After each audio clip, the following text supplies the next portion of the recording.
class 23A3. My name is Agnes Yombing as a moderator, and there are I am Riki Waloptra. I am Jerniwati Mulu. I am Octavia Maria Putera Sirait. I am Mariam Kosar. I am Novelisha Putrianti. I am Diajang Laila MR. I am Rana Sati. I am Fevin Ikanistriranda. I am Sevin. I am Daniel Terorang.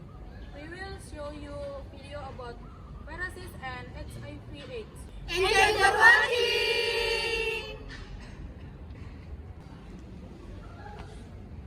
I will explain the history of virus. Social history of virus describe the influence of virus and viral infection and human history. Outbreak caused by virus began when human behavior changed during the Neolithic period.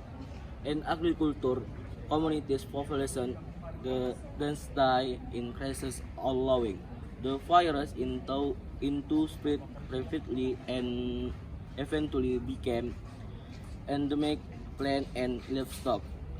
Virus also increased and as humans became dependent on agriculture and animal husbandry, the spread of virus such as virus and rapid rhinovirus was greatly reduced. Virus itu adalah mikroorganisme yang paling kecil. Penemuan virus itu ditemukan pada abad ke-19.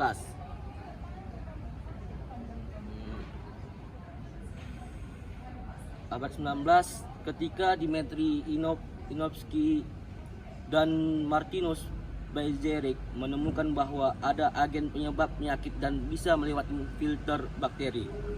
Pada tahun 1930-an, penelitian lebih lanjut menunjukkan bahwa virus terdiri dari materi genetik, DNA atau RNA. Sejak itu penelitian tentang virus terus berkembang, memahami siklus hidup serta cara-cara untuk mencegah dan mengobati dalam beberapa dekade terakhir. Walaupun virus itu dikenal mematikan, sistem kekebalan tubuh manusia bisa disembuhkan. I want to explain about what is a virus. Viruses are microscopic organisms that can infect hosts like human, plants, or animals. They are a small piece of genetic information, DNA or RNA, inside of a protective cell or capsid. Nah, virus adalah mikroorganisme yang sangat kecil, lebih kecil daripada bakteri, yang hanya bisa dilihat menggunakan mikroskop elektron. Virus tidak dapat hidup atau berkembang biak sendiri, mereka memerlukan sel inang untuk melakukan replikasi. Virus terdiri dari materi genetik, yaitu DNA atau RNA, yang dilindungi oleh lapisan protein. Virus dapat menyebabkan berbagai penyakit pada manusia, hewan, dan tumbuhan. Now I want to explain about the history of viruses. Adolf Meyer began carrying out by research by extracting tomato sap and the spraying on tomato leaves that healthy condition. Jadi di sini Adolf Meyer itu mempunyai penelitian dari daun tembaga. Daun tembaga ini dia mengambil daun tembaga yang sakit dan daun tembaga yang sehat. Daun tembaga sakit tadi dia mengekstraknya menjadi sebuah getang, dan getangnya itu dia mengambilnya dan menyemprotkannya ke daun tembaga yang sehat tadi. Hasilnya itu daun tembaga yang sehat itu terjadi bintik-bintik kuning, yang dimana dia menyimpulkannya itu terjangkit akibat dari ekstrak daun tembaga yang sakit tadi. Now, Dimitri Ivanovsky in 1892, there was a scientist named Dimitri Ivanovsky, and he come from Russia. You could say that the research concluded by Dimitri Ivanovsky is almost the same as Adolf Meyer. Jadi di sini Dimitri Ivanovsky sama penelitiannya dengan Adolf Meyer. Bedanya dia lebih berfokus bagaimana cara menyaring ekstraknya itu tadi. Dia mempunyai penelitian yang dimana dia menggunakan penyaring untuk ekstraknya itu menjadi partikel yang lebih kecil, dan dia menyemprotkannya itu ke daun tembaga yang sehat tadi. Hasilnya itu tetap saja daun tembaga sehat itu menjadi berwarna kuning, berbintik-bintik kuning. Yang ketiga adalah Martinus Beijering. Martinus Beijering uses alcohol to deactivate creatures that can make living creatures sick. Jadi Martinus Beijering ini lebih berfokus bagaimana menonaktifkan bintik-bintik kuning atau bakteri yang ada di lupa sekali, Cok. Tutup. Now Martinus Beijering uses alcohol to deactivate creatures that can make living creatures sick. Jadi Martinus ini lebih berfokus bagaimana cara menonaktifkan bakteri yang ada di daun tembaga yang sakit tadi, dan hasilnya itu daun tembaga itu tetap terjangkit bintik-bintik kuning. Okay, I want to explain about Wendell Mary Stanley. In 1935, there was a research from the United States, Wendell Mary Stanley, who conducted research on character that could cause tobacco leaf to become sick. Jadi, Wendell Mary Stanley ini adalah seorang ahli biokimiawan yang berasal dari Amerika Serikat, yang dimana dia dapat mengkristalkan yang bakteri yang menyebabkan tanaman tobacco ini sakit. Yang menyebabkan tanaman tobacco ini sakit adalah virus tembakau mosaik atau virus mosaik tembakau. Dan selanjutnya type of virus. Type 1 viruses consist of double-stranded DNA, and reproduction is carried out by replication. For example, is herpesvirus. Type 2 viruses consist of single-stranded DNA, and reproduce by replication. For example, the MVM virus. Type 3 virus consists of double-stranded RNA and reproduce by replication. For example, Rafavirus. Type 4 virus consists of single-stranded RNA plus and reproducing by replication. For example, the poliovirus. Type 5 virus consists of single-stranded RNA minus and reproduced by replication. The example, the rabies virus. Type 6 virus consists of single RNA plus and DNA. Intermediary and reproduction is carried out by reverse transcription. For example, is the H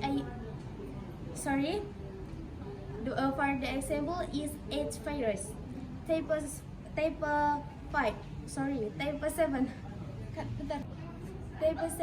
7 virus consists of double-stranded RNA with DNA and intermediary and reproduced by reverse transcription. For example, Hepanavirus.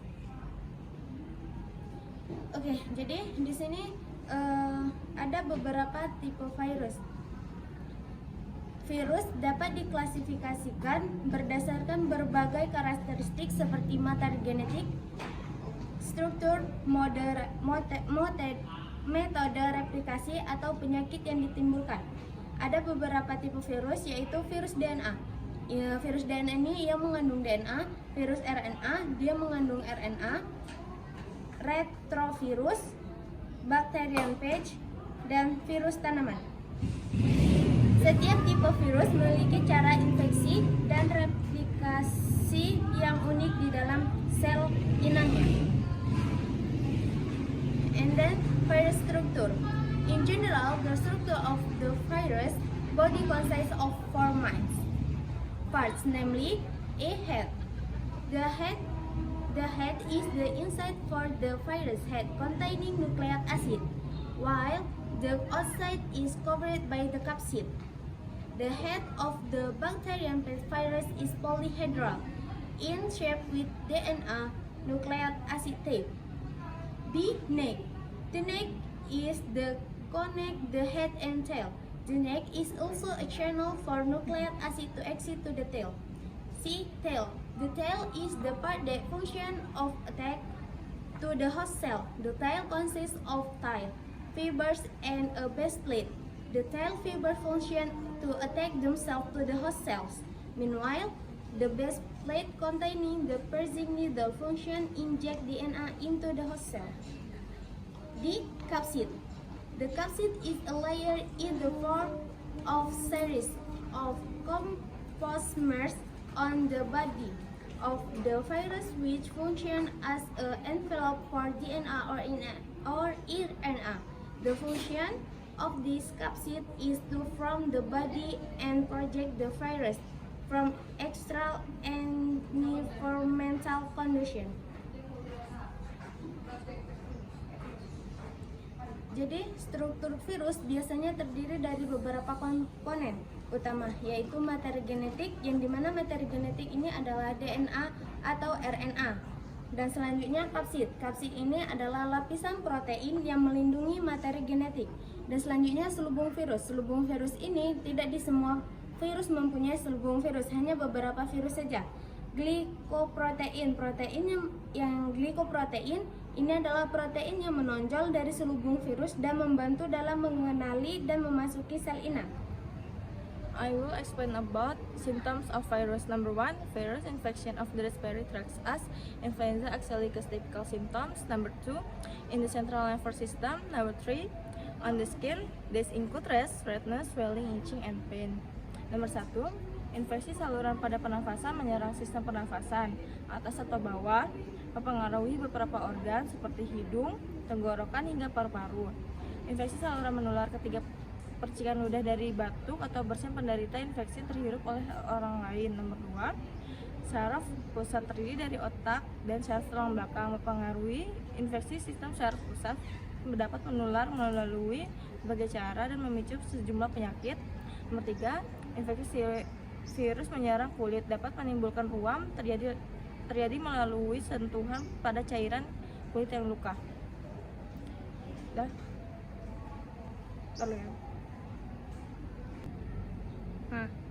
Characteristic of virus. Below are the characteristic of virus. Virus are very small. The body virus consists of proton cell capsid and crown material in the form ribonucleic acid RNA and deoxyribonucleic acid DNA. Virus like membrane cell and organelle cell essential for life. Virus can only reproduce. They are living cell and living tissues. Virus can be crystal-like inanimate object.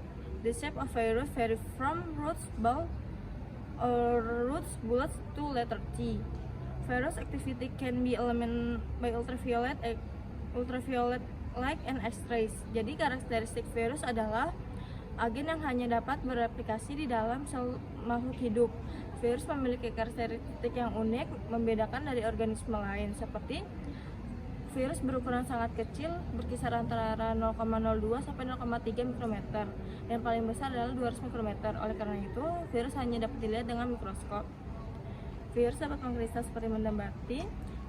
Aktivitas virus dapat dihilangkan dengan sinar ultraviolet dan sinar X-ray.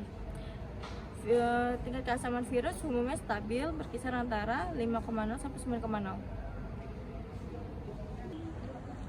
I will explain about viral form. Viral form, virus have a virus form that help then infect the host. 1. Filament untreated long and then like the Ebola virus vaccination generation. 2. Separatial capsid shot a dose of influenza and herpes simplex virus from an interaction with receptor. 3. Letter T, T4 bacterial chap with a high containing genetic material and long tail for injecting DNA into bacteria. 4. Long and sacridical like the tobacco mosaic virus, efficiently moves with plant cells. 5. Rod with oval ends. Rod with rounded ends like the rabies virus increase the ability to attack to host cells. 6. Polyhedral multifex capsid so a adenovirus profit mechanical strength and efficient packaging of genetic material. Jadi adapun bentuk dari virus ini yaitu pertama, virus dengan bentuk filamen atau benang. Virus ini memiliki bentuk panjang dan tipis seperti benang atau filamen. Strukturnya fleksibel dan bisa melingkar atau berbentuk seperti angka U ataupun 6. Yang kedua yaitu virus dengan bentuk bulat. Virus ini memiliki bentuk bulat atau spherifis. Mereka seringkali dikelilingi oleh selembung lipid yang memiliki protein-protein glikoprotein pada permukaannya. Yang ketiga yaitu virus dengan bentuk seperti huruf T. Virus ini memiliki bentuk yang unik seperti huruf T dengan kepala polihedral yang biasanya icosahedral dan ekor yang panjang. Ekor ini digunakan untuk menempel dan menyuntikkan materi genetik ke bakteri. Yang keempat yaitu virus dengan bentuk batang. Virus ini berbentuk seperti batang atau silinder. Mereka biasanya kaku dan memiliki panjang tertentu yang dapat dilihat di bawah mikroskop elektron. Yang kelima yaitu dengan bentuk batang dan ujungnya oval. Virus ini memiliki bentuk batang yang panjang dan ujungnya lebih bulat atau oval, menyerupai seperti peluru. Yang keenam yaitu virus dengan bentuk polihedral. Virus ini memiliki bentuk polihedral, biasanya octahedral atau 20 sisi. Struktur ini simetris dan terdiri dari subunit protein yang tersusun dengan sangat teratur. Now, replikasi virus. 1. Attachment. Virus when the host skeletal electronic interaction between viral attachment protein and cell surface receptor. 2. Penetration. Virus enter the host cell after attachment, usually via endostasis or membrane fusion. 3. Virus genome referral. The viral capsid is broken down, releasing the viral genome into the cell to begin replication and transcription. 4. Replication. The viral genome provides interaction for the synthesis of viral protein. The replication process depends on the type of viral nucleus attached. 5. Assembly viral components. Assemble is set to from mature viral reticule. The assembly can be in the nucleus or cytoplasma. 6. Maturation. Virus practically in the structural change to become infection include truncation of viral proteins. 7. Relics. The virus is released from the host cell, allowing infection of new cell or host, preventing the replication cycle. Jadi, adapun dari bentuk dari replikasi virus ini yang pertama yaitu pelekatan. Virus menempel pada sel inang melalui interaksi antara protein pada kapsid atau selubung virus dengan reseptor spesifik di permukaan sel inang. Yang kedua yaitu penetrasi. Setelah pelekatan, virus masuk ke dalam sel inang. Ini biasa terjadi melalui fusi membran atau endositosis. Yang ketiga yaitu pelepasan selubung. Kapsid virus dibongkar melepaskan asam nukleat virus ke dalam sel inang untuk melalui replikasi. Yang keempat yaitu replikasi. Genom virus mengalami transkripsi dan translasi untuk menghasilkan protein dan menyalin genom yang baru. Proses ini untuk virus RNA dan DNA. Yang kelima yaitu perakitan. Protein dan genom baru dibentuk menjadi virion baru yang siap dilepas oleh sel inang. Yang keenam yaitu pelepasan. Virus baru dilepas dari sel inang melalui dua metode yaitu lisis atau menghancurkan sel inang atau tunas membentuk tunas dari membran sel tanpa membunuhnya. Now about benefic virus. Production of protein vaccine. Used in genetic for example of genotherapy. By law, a treatment namely be weakened of a claim. Irradiation of plate paste of example baculovirus used for biopesticides. This biopesticides does not plot the intron. Production of intron we add top of component then can be prevent replicant virus in host cell, making the hormone insulin. Nah, jadi ini adalah manfaat virus. Meskipun virus ini sering dianggap ancaman, tetapi virus ini memiliki beberapa manfaat. Salah satunya penelitian medis dan bioteknologi, di mana penelitian medis ini digunakan untuk meneliti proses dan memahami proses biologis untuk memahami dan mengembangkan terapi baru. Sedangkan bioteknologi adalah virus yang dapat digunakan dalam teknologi dan bisa menciptakan produk baru seperti vaksin dan gen terapi. Now about for virus. virus with filament or form like a grape, this virus can be said to be potent. Virus with a round shape a virus are virus that generally known to many people. One example of this form of virus is the human immunodeficiency virus. Virus with a shape, I like the letter E. Virus a shape almost the same as the letter T. Red a shape virus, we can see clear system virus and tobacco mosaic virus. Virus with a rab, a shape, and inter. One example of it is a rod shape virus with this and oval tip it is a rod about virus. Nah, ini adalah bentuk virus. Nah, ini adalah bentuk virus. Meskipun virus ini memiliki bentuk yang beragam. Salah satunya isohedral kompleks. Nah, meskipun bentuk helikal ini bentuk yang menyerupai seperti spiral atau pegas, sama seperti virus influenza. Sedangkan isohedral adalah bentuk yang menyerupai bola dengan 20 sisi segitiga, sama dengan virus polio. Sedangkan kompleks adalah bentuk virus yang memiliki struktur yang lebih rumit, sama seperti virus bakteriofag yang memiliki kepala isohedral dan ekor helikal. Nah, bentuk ini ditentukan oleh struktur protein yang membentuk sel luarnya. Okay, I want to explain about viral prevention. Prevention of virus infection can be done in 4 ways, namely, the first one is vaccine. Second, implementing a healthy lifestyle. Third, avoid contact with sick people. Fourth, mind, body, and drugs.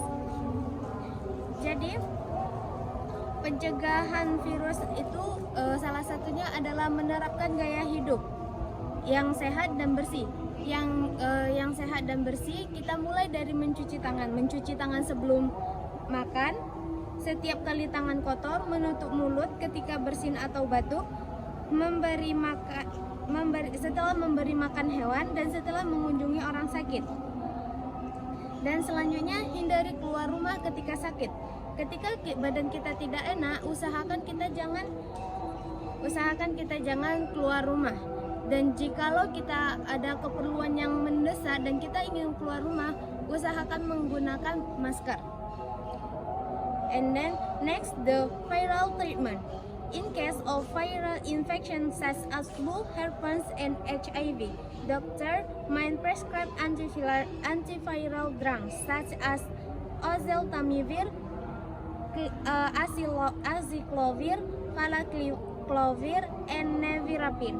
However, it should be noted that antiviral drugs, including interferon, only prevent the virus from progressing and do not kill the virus itself.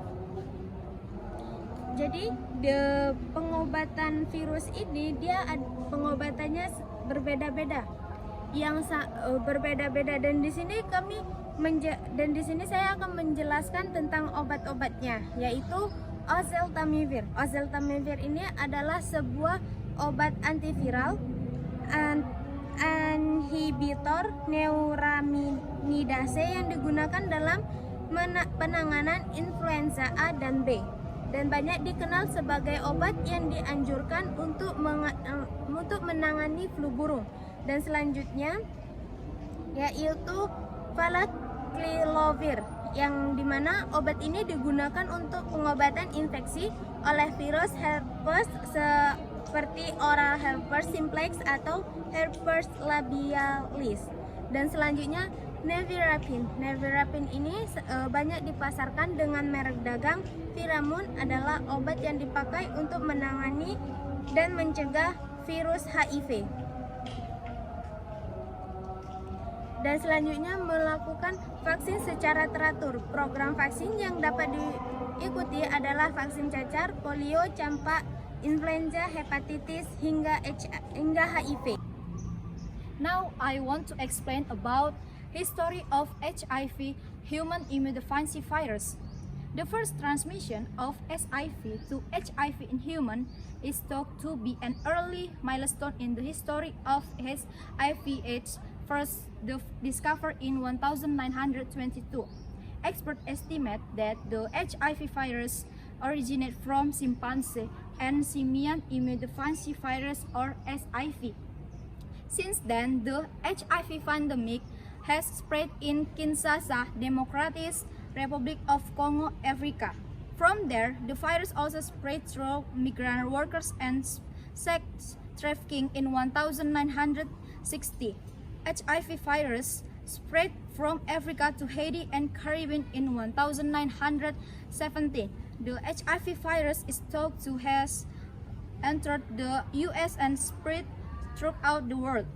History of AIDS, acquired immunodeficiency virus syndrome. History records that HIV/AIDS first became public attention when the disease was announced in 1981. At the time, there were 5 people who initially felt symptoms of pneumonia. This infectious disease caused by the fungus Pneumocystis jirovecii is not dangerous. However, because the sufferer has a weak immune system, the disease becomes severe and serious. U.S. Centers for Disease Control and Prevention, or CDC, then used the term AIDS to describe the new disease outbreak in 1982. Only 1940 research identified the cause of AIDS of coming from the HIV virus. Jadi teman-teman, sejarah virus itu pertama kali penelitian mengatakan bahwa virus itu berasal dari simpanse, di mana HIV adalah virus yang menyerang sistem kekebalan tubuh yang dapat melemahkan kemampuan tubuh melawan infeksi dari penyakit. Sementara AIDS itu adalah kondisi di mana HIV sudah pada tahap terakhir. Jadi, para ahli memperkirakan virus HIV itu berasal dari simpanse dan simian immunodeficiency virus. Virus ini menyerang sistem kekebalan monyet dan kera.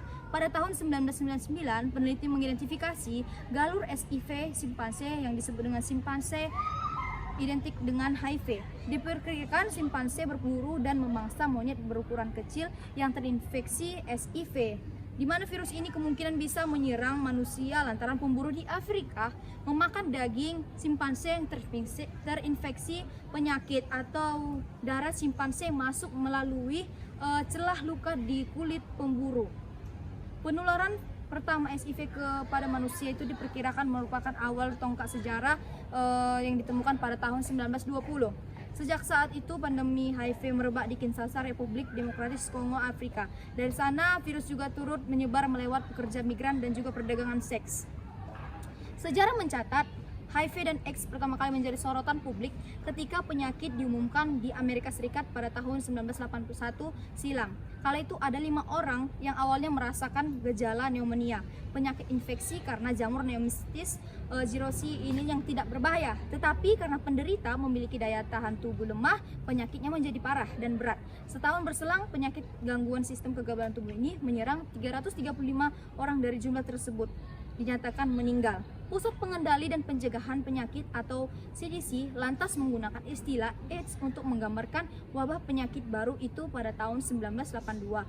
Di periode sama, AIDS juga mulai banyak dilaporkan di sejumlah negara Eropa. Jadi pada intinya adalah AIDS itu tahap akhir infeksi HIV. Now about structure of HIV and AIDS. Structure HIV has a basic structure in the form of core particles, protein matrix, and the virus, which is the former Haskell membrane. The envelope virus is composed of 2 layers of fat, and some protein are embedded in the virus. Protein are formed the other glycoprotein function to attack to Haskell receptor during the envelope process and transmembrane. Glycoprotein function to attack to Haskell receptor during in the infection process and transmembrane glycoprotein indispensable for the function process. Oke, struktur HIV ini adalah retrovirus, yang berarti virus ini membawa informasi genetik dalam bentuk RNA daripada DNA. Struktur ditandai oleh RNA virus yang berbagai enzim dikelilingi oleh kapsid, protein, dan lapisan luar berupa lapisan lipid. Jadi struktur HIV ini juga mempunyai komponen inti yang dimana ada genom RNA. HIV memiliki dua rantai RNA identik yang mengandung cetak biru genetik untuk virus. Yang kedua ada reverse transkripsi. Enzim ini penting untuk replikasi HIV. Terus ada integrasi, yang dimana enzim ini memfasilitasi integrasi DNA virus ke dalam genom sel inang. Kemudian ada juga protease. Enzim ini memotong protein virus besar menjadi protein kecil yang fungsional yang diperlukan untuk partikel virus baru. Jadi kesimpulannya adalah struktur HIV adalah bukti komplikasi dan adaptivitas yang luar biasa untuk memahami komponen-komponen dan peran mereka dalam mengobati penyakit yang tertentu. Now about HIV/AIDS symptoms. Number 1, does not cause any symptoms for several years. Number 2, sufferer will experience flu-like pain several weeks after infection for 1 to 2 months. 3, fever, sore throat, rash, swollen lymph nodes, diarrhea, fatigue, muscle, and joint pain occur. 4, the patient's immune system is vulnerable, so they get sick easily and will progress to AIDS. 5, continuous fever for more than 10 days. 6, feeling tired all the time. 7, difficulty breathing, diarrhea that is severe and lasts a long time. 8, fungal infection occur in the throat, mouth, and vagina. 9, purple spots appear on the skin that won't go away. Last of a pilot resulting in drastic weight loss. Baik, di sini penjelasannya, berbagai gejala AIDS umumnya tidak akan terjadi pada orang-orang yang memiliki sistem kekebalan tubuh yang baik. Kebanyakan kondisi tersebut akibat infeksi oleh bakteri, virus, fungi, dan parasit yang biasanya dikendalikan oleh unsur-unsur sistem kekebalan tubuh yang dirusak HIV. Biasanya penderita AIDS memiliki gejala infeksi seperti demam, berkeringat pada malam hari, pembengkakan kelenjar, kedinginan, merasa lemah, serta penurunan berat badan. I will explain about prevention HIV. Prevention of HIV and AIDS. Here are some ways that can be done to avoid and minimize HIV transmission. 1. Not having sex before marriage. 2. Do not alternative sexual partners. 3. Use a condom when having sex. 4. Avoiding drug use, especially injection drugs. 5. Maintain a healthy lifestyle. Jadi ada pencegahan dari HIV ini, yang pertama yaitu tidak melakukan hubungan seksual dengan sembarang orang. Nah, biasanya kan orang melakukan hubungan seksual itu dengan yang namanya PSK. Nah, untuk mengamankan kita terkenanya penyakit virus HIV ini, kita harus menggunakan pengaman yang namanya kondom. Dan untuk melakukan penyuntikan, kita tidak boleh melakukan lebih dari 2 kali. Dan kita harus menggunakan pola hidup sehat. As a treated throughout treatment antiretroviral agent in the net, actinium is the drug for AIDS with azithromycin, which function to slow down HIV reproduction in the early stage. Integrated RRV can reduce the amount of the virus in the blood. Now as the viral load. When the viral load spread, the way it works is by inhibiting virus stay in the virus life cycle. For example, some words prevent virus from entering gas by inhibiting protein of the surface of the virus that are necessary of infection. Other inhibited the viral replication process by looking important enzymes such as reverse transcription of protein the virus net reproduction.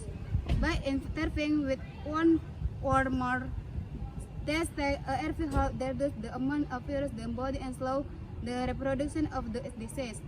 Then, in the main 1990s, antiretroviral drugs protein inhibitor will develop, which also function to the HIV reproduction and dramatically reduction the amount of the virus in many, but not all, HIV infection and antiretroviral ARV is a drug that can be used to prevent the reproduction of retrovirus, namely the virus found in HIV. This drug not prevent the spread of HIV from an infection person to other people, does not cure HIV infection, and also does not function to kill the virus. Jadi, adapun pengobatan dari HIV ini dengan menggunakan yang namanya obat antiretroviral. Nah, fungsi dari obat antiretroviral ini yaitu melemahkan imunitas dan daya tubuh manusia sehingga HIV ini tidak dapat merusak tubuh kita. Lupa cowok, nggak di sini. Dan adapun pengobatan dari HIV ini yaitu dengan menggunakan obat yang namanya antiretroviral. Apa sih fungsi antiretroviral? Fungsinya yaitu untuk melemahkan imunitas dan daya tahan tubuh manusia sehingga mengurangi risiko kematian dan penularan atau menghentikan atau memberhentikan virus. Nah, biasanya obat ini digunakan dalam 1 kali 1 dan harus rutin ke dokter selama 1 bulan sekali. Ingat ya kawan-kawan, obat antiretroviral ini tidak dapat menyembuhkan tetapi dapat menghambat pertumbuhan virus HIV ini, sehingga orang terkena virus HIV ini dapat hidup dengan sehat. Dan cara kerja HIV ini dengan cara menghambat enzim penting, ARV dapat mengurangi viral load dalam darah, memungkinkan sistem kekebalan tubuh yang tertekan untuk memulih pulih.